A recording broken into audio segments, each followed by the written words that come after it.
eu quero terminar de conversar com vocês sobre esse livrinho aqui, Cartas de um Diabo a Seu Aprendiz, do C.S. Lewis. E eu quero trazer para vocês um ponto fundamental para que esse livro seja transformador na sua vida.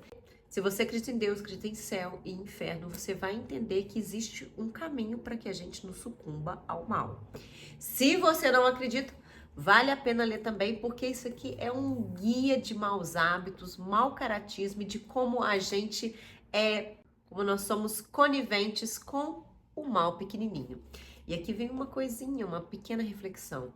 Sempre começa de maneira sutil. Então, se você acredita em Deus ou não acredita, eu imagino que você queira viver uma vida do bem, uma vida voltada para o bem. Então, vale a pena ler esse livro, mas eu quero trazer uma pequena reflexão para que esse livro seja, de fato, aproveitado por você.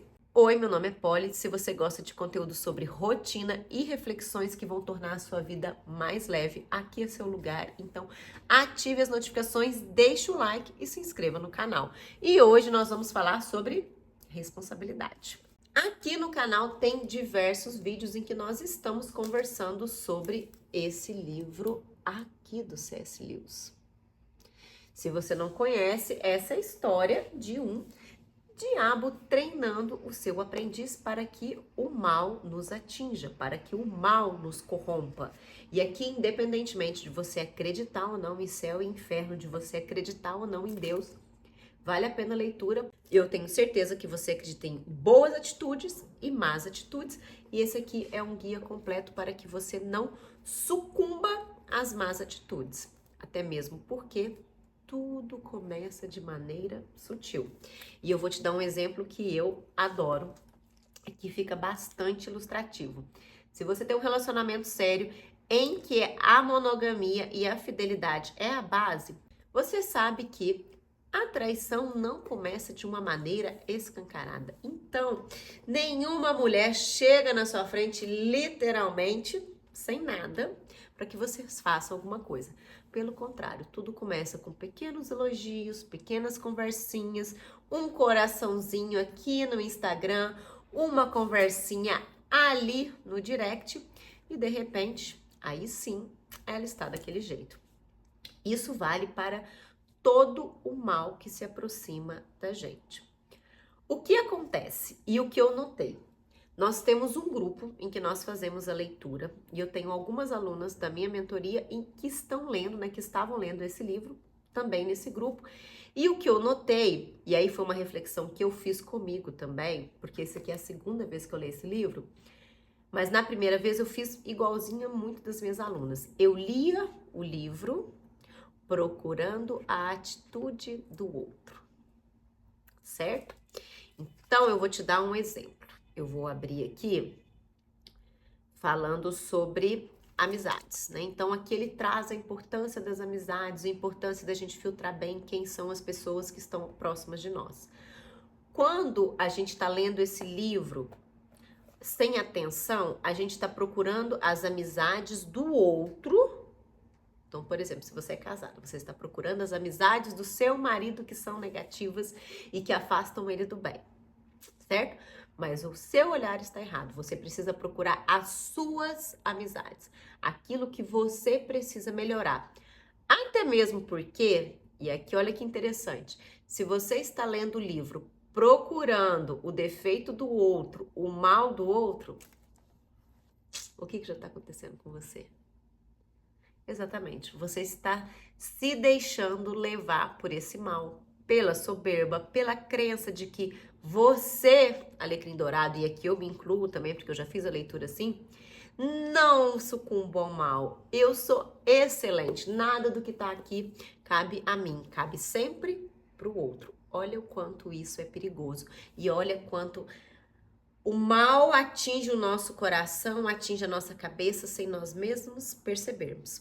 Então você precisa ler e olhar para as atitudes que você tem para que você melhore. Ô, gente, eu tô descascando de um peeling, tá? Então por isso que eu tô assim toda hora. Esse livro aqui, ele é um verdadeiro guia de como você deve agir nas mais diferentes situações. Note, de como você deve agir. Pare de olhar para as atitudes do outro. Pare de criticar as atitudes do outro. Pare de procurar no outro enquadramento para as atitudes dele. Pare de nomear o tempo todo a atitude do outro de maneira negativa e comece a olhar para aquilo que você pode melhorar. Então, quando você faz a leitura desse livro ou de qualquer outro livro, tem um outro livro aqui que acontece muito isso, que é esse aqui, As 12 Regras para a Vida. Ele tem algumas partes em que ele traz muitas reflexões, inclusive ele fala muito sobre relacionamento, e que a gente tem que ficar muito atenta, porque a nossa tendência é sempre olhar porque o nosso parceiro não faz, porque o nosso parceiro não quer fazer. E aí a gente se esquece de olhar pra gente. Quando nós fazemos esse olhar para o outro, né? Quando nós estamos procurando a resposta, inclusive para o nosso comportamento, né? Então, o que eu escuto muito das minhas alunas às vezes é: ah, mas meu marido faz isso, por isso que eu faço aquilo. Então, quando nós estamos sempre nessa de procurar na atitude do outro a desculpa para a nossa má atitude, nós também estamos erradas, certo? Você precisa procurar nas suas atitudes a sua responsabilidade. Então, por que que eu ajo dessa maneira? Como eu posso agir de maneira diferente? Onde que o mal tem me desencaminhado? Onde que eu tenho sucumbido ao mal? Todos nós temos uma tendência a atitudes boas e atitudes más. Todas nós temos más inclinações. Nós lidamos com elas o tempo todo e nós precisamos encontrar ferramentas para lidar. E o primeiro passo, o passo mais importante é reconhecer que nós somos capazes de atitudes assim, que parte do que nós vivemos de tão ruim na nossa vida, ou a maior parte dela, do que a gente vive de ruim, é responsabilidade nossa. Nós somos responsáveis pela vida que nós levamos, inclusive pelas coisas ruins que nós temos. Se a gente tem um relacionamento ruim, nós temos uma parcela de culpa nisso. Se nós temos amizades ruins, se nós temos um emprego ruim, se nós temos filhos ruins, tudo que nós temos de ruim, nós temos a nossa própria parcela. Mas qual que é a nossa tendência? É sempre jogar a desculpa no outro.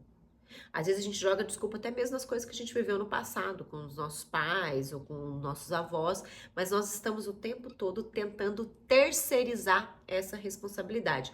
E o que eu noto que quando nós trazemos esses livros que são reflexivos, que são livros para você se olhar no espelho sem dó nem piedade, para que você reconheça suas misérias, reconheça seus medos, suas dificuldades, a gente vai lá e joga no colo do outro.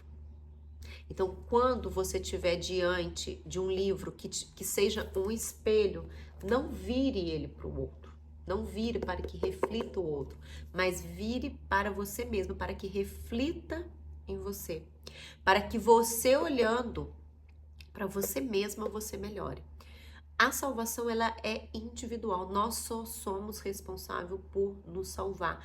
Nós só somos responsáveis pela nossa vida.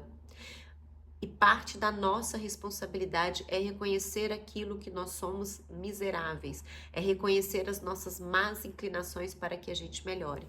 Mas quando você está o tempo todo com o espelho jogado na cara do outro, você não consegue olhar para você, você não consegue melhorar. Então, a grande reflexão que eu queria trazer aqui é: leia esse livro, leia livros nesse sentido que façam com que você olhe para você. Olhe para suas atitudes, coloque um verdadeiro espelho na sua frente e analise o que você está fazendo, como você está fazendo.